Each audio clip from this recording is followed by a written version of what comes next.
Okay, we're good to start. Thanks everybody for being here. I'm John Pitchford. I'm the leader of the Pyramids of Life team, but it really is a team. To the extent that I got a horrible flashback, I asked each member of the team to send me one or maybe two slides just to highlight bits of their work. And I got about the 80,000 documents that everybody else was doing. So I'm going to give a quick skim through for 10 minutes of some of the elements that we've done. It's going to be one of those embarrassing things where I'm talking about work that somebody else has done and knows all about. I'm going to pretend that I know about it as well. But we're going to try and focus on this request for this workshop that we think about tools and interventions rather than just the academic side. I'm sorry, I'm going to sneak into the academic side a little bit. And there's going to be a lot of time for James at the end to talk about much more about the tools and the interventions that we're doing right now. It was last week, wasn't it? It seems like a long time ago. I'm a mathematician. I'm not used to tools. I'm not used to interventions. I'm not used to wearing t-shirts, that sort of thing. I want to imagine a pyramid here, and on here, an axis of yield against production. Right? Okay. My pyramid is going to be body size, big things at the top, little things down here, and the width of the pyramid is going to be the abundance of that species. Lovely pyramid of numbers. Okay. Working with nature for a sustainable future. What does that mean? Well, we know from infant school, these pyramids of numbers, like that one over there that you're imagining, there's a small number of lions, quite a few rabbits, and loads of grass. Yep. The same thing happens in the oceans and in marine ecosystems. There's loads of individual tiny plankton, lots and lots of small fish larvae, quite a few small fish, some medium-sized fish, and rare top predators. Turns out we understand the maths of that because marine systems are so simple relatively. If it fits in your mouth, you'll eat it. So and that's a mathematical language, and I wasn't allowed to put equal signs in, but there are a couple of non-linear partial differential equations with horrible boundary conditions. But it basically says I'll eat big things. I'll eat small things that will make them dead and make me a bit bigger. You can put all of that with species level information into your system, and it'll build you a pyramid of numbers, which turns out to be stable to things like climate change or primary production fluctuations. Brilliant. What it isn't stable to is exactly what humans do, which is only eat the big stuff, because that can cause this cascade, this size-driven cascade through species and through size classes that fishers know about, which can cause certain stocks or certain ecosystems to just flip, go through tipping points. So that's all understood by the mathematicians. The point is, how do we make that useful for real people? And that's what we're trying to do. No, you told me it was this one, wasn't it? Sorry, Chrissy. I think it was Tim who just left, who said how art isn't just a servant to science, but this was art and graphic design actually being a servant and helping us co-produce this logo. It seems trivial, and we've got used to it, but it's actually brilliant. And it went backwards and forwards many times before we settled on it. But this is exactly what our system is all about. We've got big fish, which only got big because it ate loads and loads of medium-sized fish, which already got to that size because they'd eaten loads and loads. So it suddenly encapsulates everything in this whole ecosystem of interactions. So lovely. We found this helpful, hence the t-shirts. Other learnings, don't let mathematicians design your t-shirts. Our first ones, because we've been sending students out to do nudge experiments, to look at consumer surveys, don't encourage horrible old men to stare at students' chests. That was the first. They were very cheap, and they were funded by leveraged funding, not by pyramids, not by you. And we binned them. We got it wrong. So now it's on the back, and your back gets really sweaty, but that's preferable. But in our recent, we're sending out a national survey for consumers, and our social scientists at University of East Anglia have said people get this, people like it, they understand exactly what we're getting at, and it gives them that push to then ask the questions so that the consumer understands where we're coming from. So I'm really grateful. We didn't want to work with Mindfully Wired. You made us, and you were correct to do so. Okay, I'm going to go quickly, James. So what it comes down to, pyramid of numbers, we can't just take the top stuff that causes cascades of extinctions. What we want to do is somehow balance our harvest across all of that pyramid to respect that naturally stable structure. And that keeps the resilience and keeps a very productive ecosystem. Sadly, what that means is encouraging British people to eat more small fish with things like bones and eyes and fins, and very, very difficult to do. And it's not a story I need to rehearse here. How do we try and do it? Well, I'll talk you through the evolution of this. It came down to something called theory of change, which I am not an expert in at all. Luckily, one of my ex-PhD students is, and she worked with colleagues at CFAS to come up with this, which I'll be asking questions about later. But there's a workshop at SMMR, which all of the teams came to, and it was great to have the contributions for everybody. And then we sat down and had a lot of fights and arguments, came up with this, which is brilliant and useless at the same time. And we realized we can't influence change. It's about what we can do to make change happen. And the colors mean things, and the different types of arrows, I think the original had different types of arrows. They all mean different activities. We realized that we didn't know how to make change happen. We still don't. We didn't even know how regulation and management worked. So that was a separate piece of work to try to understand how decisions are made, especially post-Brexit, because the UK is now having to devise its own fisheries management plans. That's a way in, but only if we can work out how to influence those decisions. We still don't know how to, but we now understand a little bit better. Which leads us to a revised theory of change, which again, you don't need to look at the details there, but this is something that we can work with, and we can all work with and all share and understand and see where each element of our complex set of people all working within the same pyramid world is coming from, trying to find ways to maybe better exploit these fisheries. So I'm very, very happy to talk in detail about this, or any of it, or to share the 2-pager, which we've sent to DEFRA just before the election. And we've got really good relationships with DEFRA now, I think, because they sent it straight back to us and said, no, we don't want this. Because it was the wrong time politically, it would just get lost. Why send it now? And we don't know how things are going to revise. So we're meeting them week after next to revise this in a small way and to work out the time and location to send this. It seems trivial to a mathematician that I should be worrying when and where to send a 2-page document that we could have written 2 years ago, but actually we couldn't, and I've learned a lot from that, and the whole team has. So I'm being quick, James. Two brief slides that came in this morning from our social scientists and economists at UEA. It's going to come down to persuading British people not to eat tuna and to eat pilchards, which is really, really difficult. We can't do that, we can't revolutionize, but maybe we can nudge, and maybe we can start to push things in the right direction, and it could start a cascade. Many people have tried, many people have failed. We're also trying, we haven't failed yet, and that will do me. So we're doing things like field experiments, university campuses, mostly 3 different campuses, for students are cheap and local. And we are finding useful, and the chefs are on board, and the students are on board. When they get the idea, they work with it. What we're not yet seeing is how to nudge them to change their behaviours, because they're also strapped for cash and they want as much nutrition as they can, as quickly and as simply as they can. We might come on to that later on. Then we do some choice experiments and some value of different alternative experiments that we talked about previously. And we're about to launch a big national survey to try to understand the nuances of how to encourage sustainable fish use, including, I haven't got the picture here, but Maddie's beautiful harlequin coloured pyramid fish, where each of the triangle scales on my fish is coloured in a different colour according to what metric of sustainability it's got, whether it's low carbon, sustainable stock, ecosystem scale stability, lots of different metrics. Okay.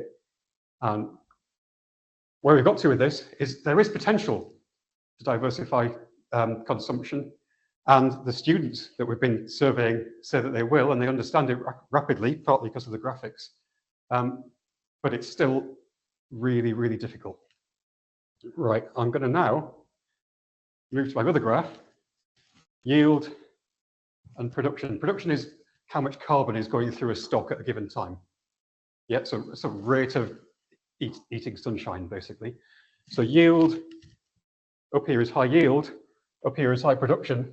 I'm kind of hoping that if the yield of this thing is high, if what the fishery is taking out, then I hope its production is equally high to match that.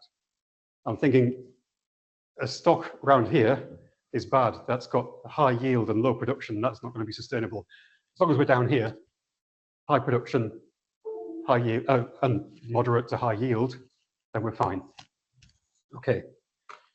It turns out with those horrible systems of nonlinear partial differential equations, we can do this. And this is, again, something we learned. This is not a real ecosystem. This is a model of 15 made-up species, every one of which is fish-like. Some of them are small, some of them are big, but they're all kind of like fish. But it's not a real place. Then the referees can't say, well, you haven't put starfish in, I'm not going to listen.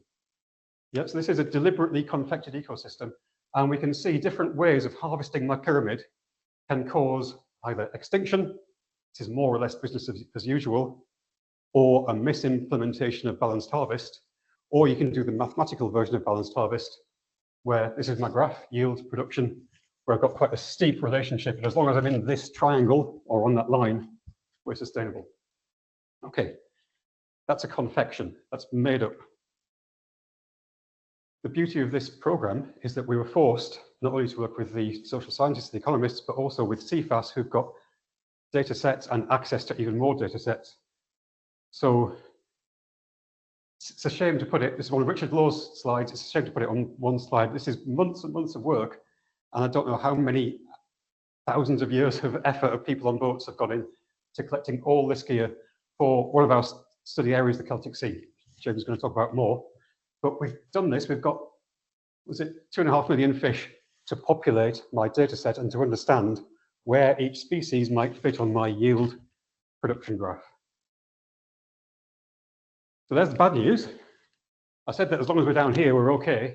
And as long as we're not up there, we're doomed. And an awful lot of the stocks that we can see are high yield, low production. The other thing I want to say, these are logarithms. It's a log scale. That means actually my pyramid that you've all been imagining here is much more like a very sharp point you wouldn't want to sit on and massively broad at the bottom. Our brains are not set up to understand logarithms. We can't perceive of just what a big difference there is between eating one thing that big and 10 things that big for the same weight. It's just, we can't perceive it. Some good news.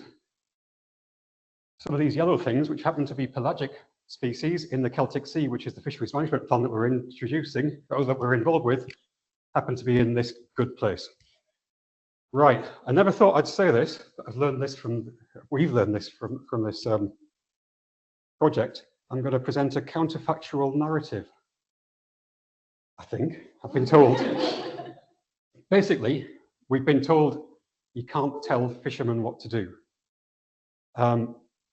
And I believe that, they're big. But you could perhaps tell them what they could have done and how the world could have been better. And that's an easier conversation to have in a pub in Penzance. Okay, so that was data from the fishing, from the Celtic Sea. This is the same data, but this is looking at the value per ton. Fishers care about this against production, okay? This, you're talking about this net gain. So we can't just think about yield and production. Fishermen care about a different axis. They care about how much money they're going to get to pay the mortgage. We've got that. We've also got, for each of our fish, what the nutritional value is per ton in things that you want and you care about. So vitamins, calcium, omega-3. So again, this is working with people at Lancaster, James Robinson, to pull this together. So we're getting this multi-dimensional picture, and then we can ask, and this is one of these horrible animated slides, I hate my team. Could we do things differently? Let's take 3 of our overexploited stocks, lemon sole, plaice, and haddock, and reduce our catch on them by 10%, not too much. Well, we can do the maths. It reduces the income by £600,000 in that year. Could we supplement that income by fishing pelagic species? So anchovy, pilchard, which is sardine, and horse mackerel, can we fish them more and give the fishermen the same amount of revenue? The answer is yes. And so it's next. So we could, sorry, not in the future, in the past, fishermen, you could have caught this many extra of those small pelagic lower down the pyramid species. We've done the maths and it would have given you the same revenue. We've done different maths and it would give you more nutrition. And we've done other bits of maths that would give you more ecosystem scale stability. You're less likely to be driving things to extinction.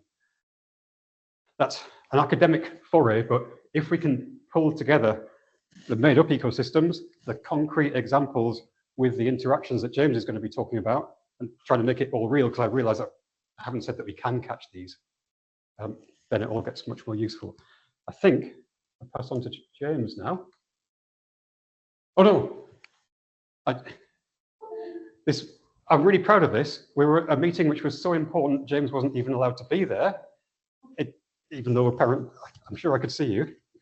And nor were we allowed to take photographs, but we are actually involved with the development of the fisheries management plans.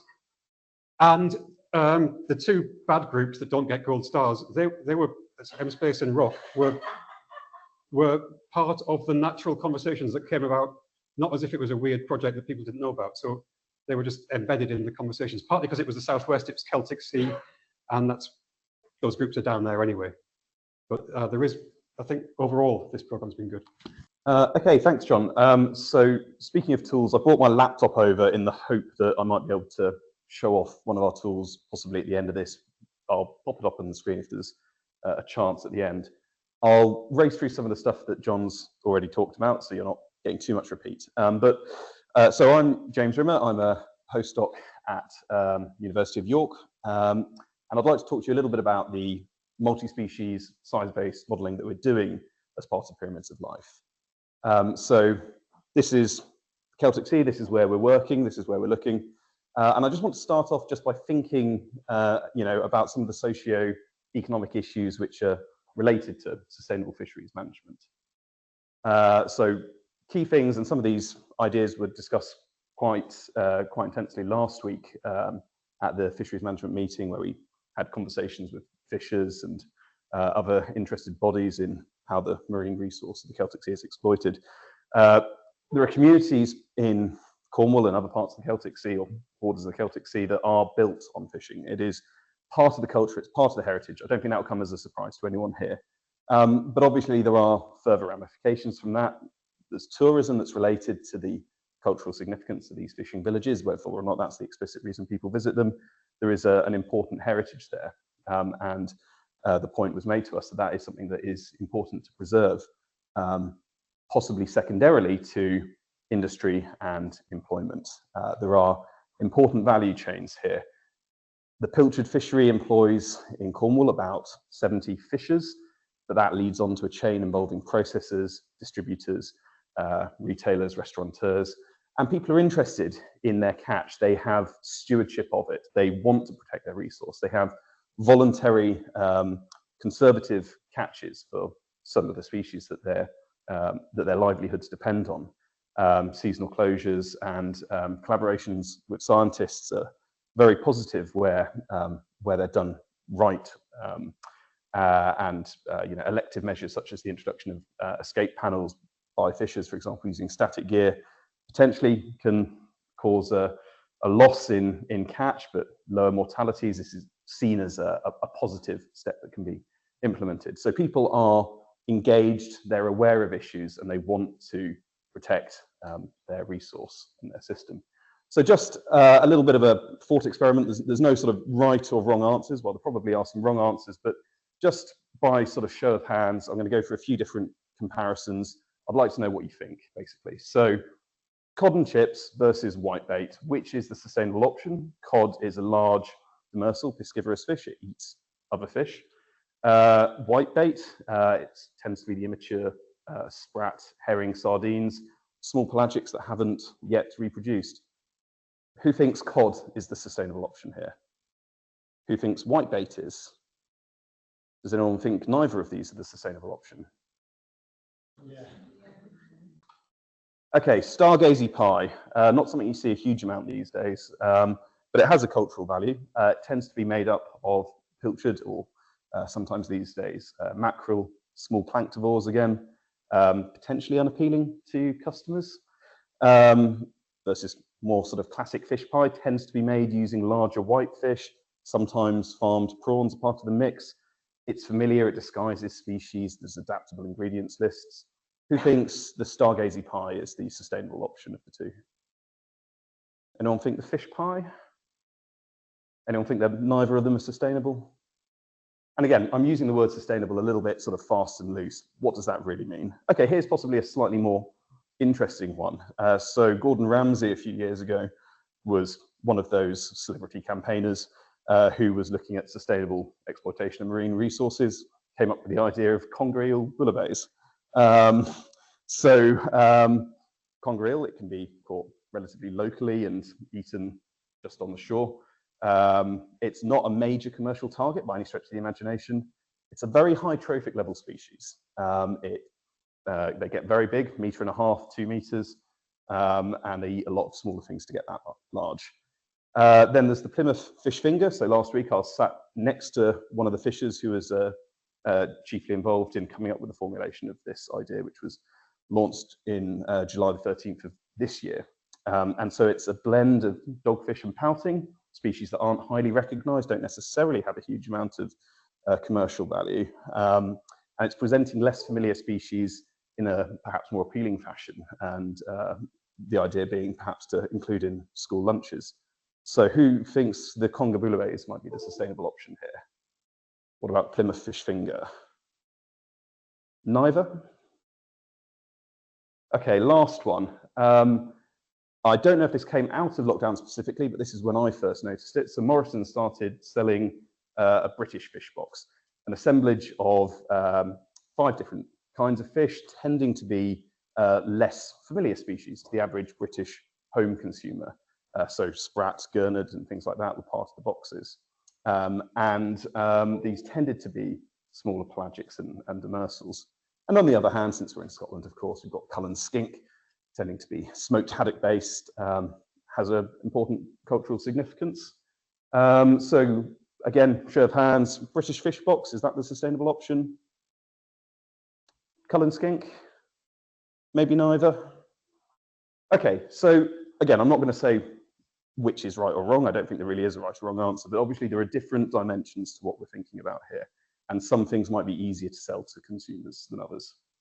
So in reality, as John's already sort of mentioned, most Brits are fairly fussy. They only actually eat a few species. The big 5 make up 80% of the fish and seafood that's consumed in the UK. So that's cod, haddock, salmon, tuna, and prawns.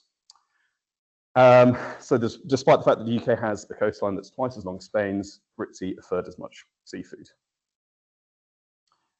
So this is the lovely diagram that John was mentioning earlier that our undergraduate student Maddie had a go at designing. So you have, for example, it's a bit like the traffic light system that you have on food packaging, just as an idea of seeing how consumers can be informed about their choices. How does the rating for carbon, cost, gear, stock health and nutrition weigh up? Is that something that consumers find appealing?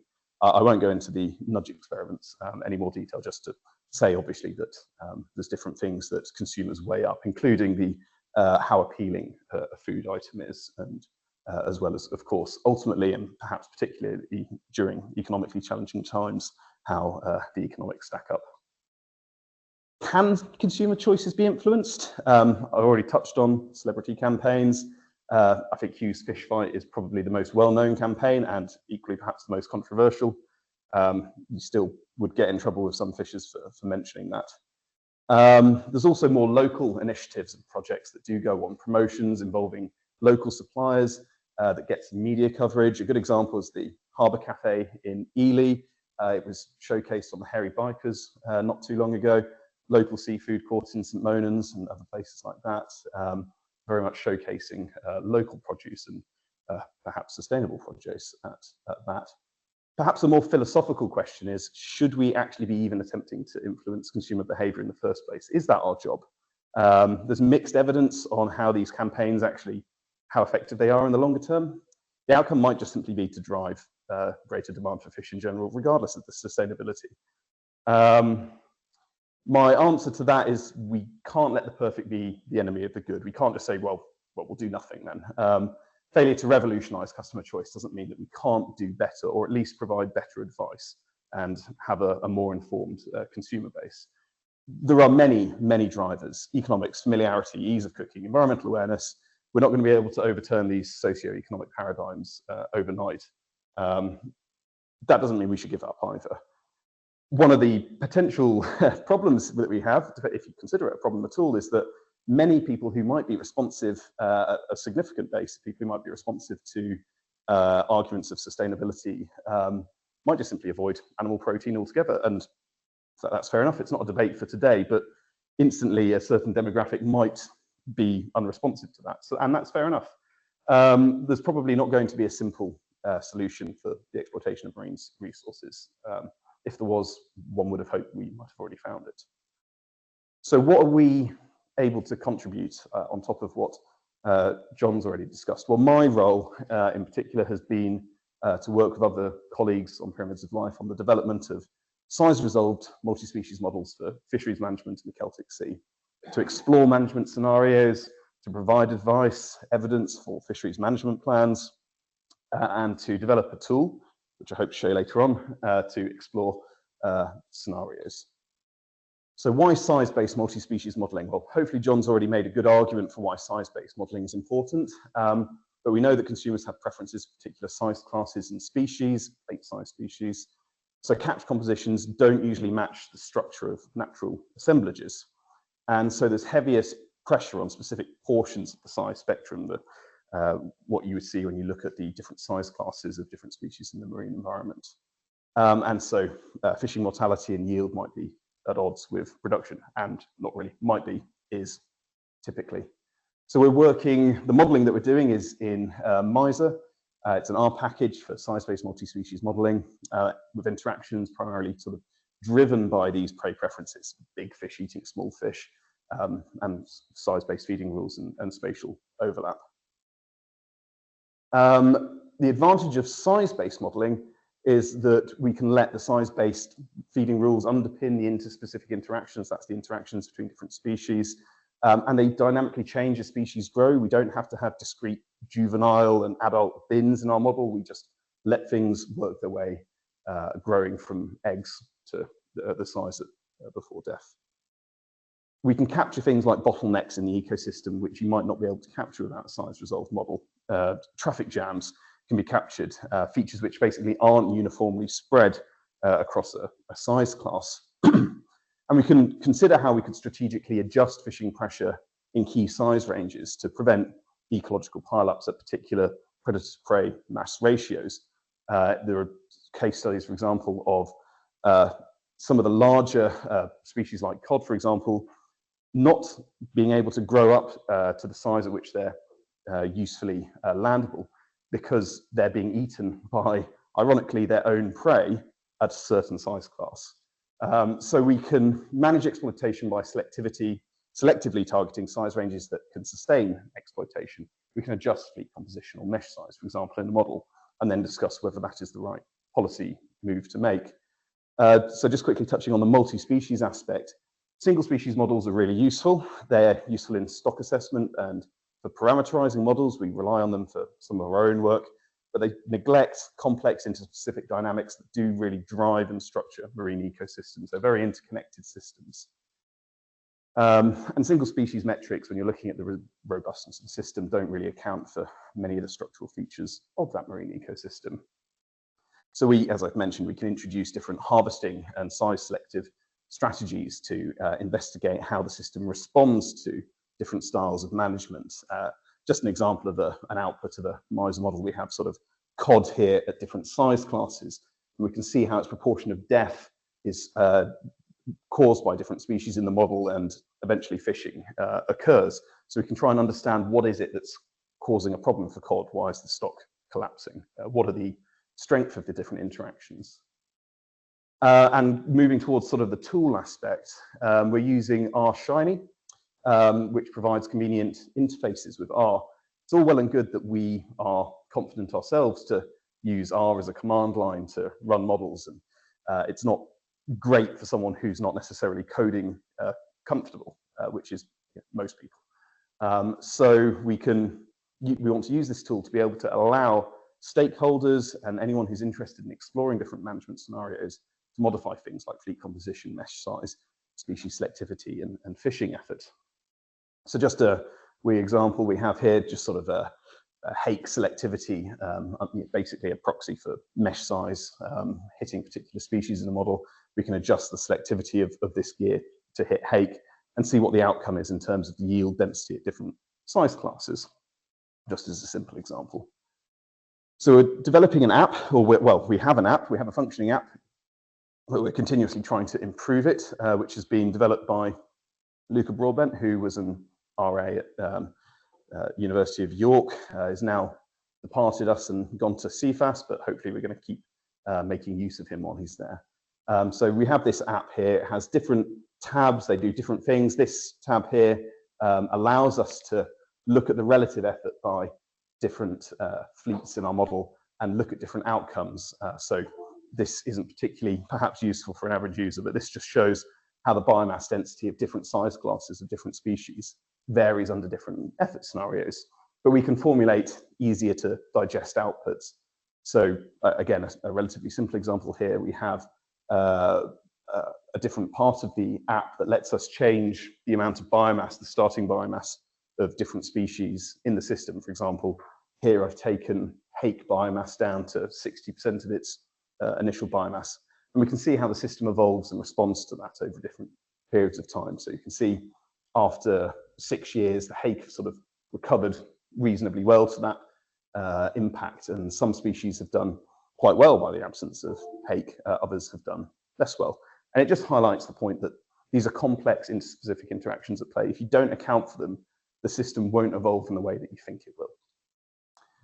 We can also, as John's mentioned, we can look at things like biomass, nutrition value, and system robustness, things like the large fish index.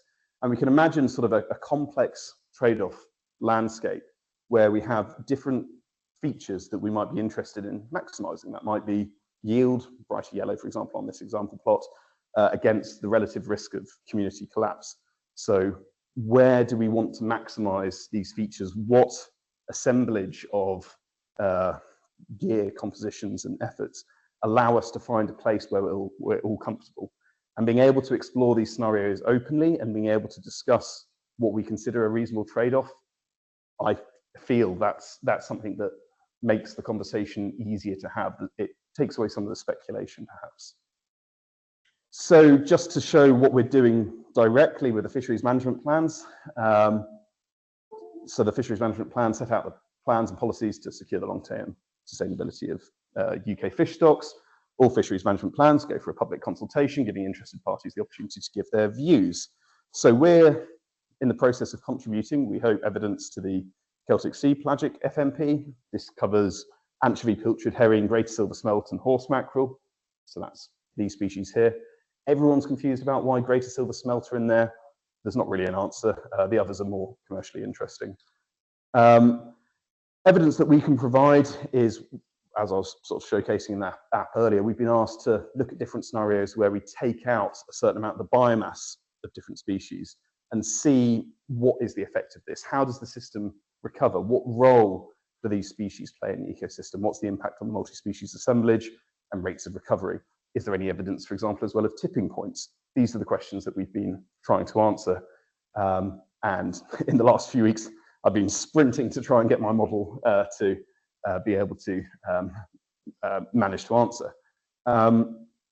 There's a lot of assumptions, of course, that go behind the scenes. I won't talk you through all of these right now, but obviously there's things that we can do better. In some cases, there are data that we want that don't exist or we can't get access to. So again, things that we can improve on. A point, and I think this is always a discussion that's goes on within the team about, you know, a model can always be improved. It can be made more realistic. There are diminishing returns at a certain point. You don't, you know, we need a model that's good enough to make useful predictions. We're trying to answer questions, for example, like, you know, does taking more herring out of the system affect the monkfish fishery? We're not trying to say there's going to be 15,221 tons of herring in 22 years. That's a monkfish. So just some preliminary findings from that. These pelagics, the system seems reasonably resilient to population reductions of them. There was no evidence of major ecosystem tipping points when these species were reduced by up to 50% of their initial biomasses. The herring and anchovy and sardines recovered rapidly in about 3 years in this model. The horse mackerel and greater silver smelt recovered a bit more slowly. And so the impact that they had on the assemblage as well, where other species benefited or did less well, was also slower. But there were no major impacts in the scenarios that we were asked to investigate on the large fish index or feeding guild structures. So, final slide. We want to improve our model. All modelers do. We want to have greater confidence in our predictions. We want to be able to perhaps build in things like giving a metric of uncertainty. Again, a bit of a complicated term, that one. We want to be able to, and we know how to do it. We've done it in other models. It's not too difficult, but we want to be able to put the fishing fleets and gears into our model, allowing examination of high-end, high-level management strategies, and look at the financial and ecosystem impacts of these different strategies and be able to openly explore trade-offs in them. It'd be nice, and we'd like to extend the model so that we can contribute evidence to the demersal FMP. We have some species in there which are in the demersal FMP already, but it's a long list. And we want to keep improving the app. We want to make it really usable. We want to improve the graphical outputs that we have in that app so that it's really user-friendly. Make it perhaps online available. We're still trying to work out what that will involve. But keeping things open source, accessible, and useful. So that's us. I will try, if people have questions, I'm going to try and share the tool at the same time. So thank you very much for your attention.